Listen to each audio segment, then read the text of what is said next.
কবিগুরু রবীন্দ্রনাথ ঠাকুরের প্রশ্ন। ভগবান, তুমি যুগে যুগে দূত পাঠায়েছ বারে বারে দয়াহীন সংসারে।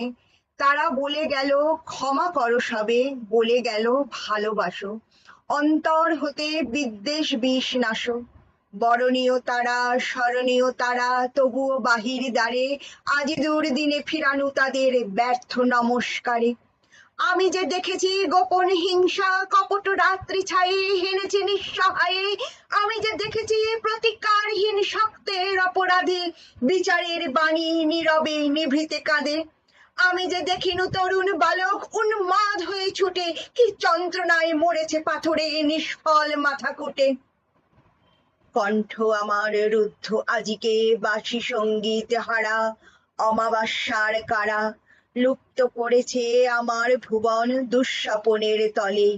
তাই তো তোমায় শুধাই অশ্রু জলে, যাহারা তোমার বিষাইছে বায়ু, নিভাইছে তব আলো, তুমি কি তাদের ক্ষমা করিয়াছ? তুমি কি বেসেছ ভালো?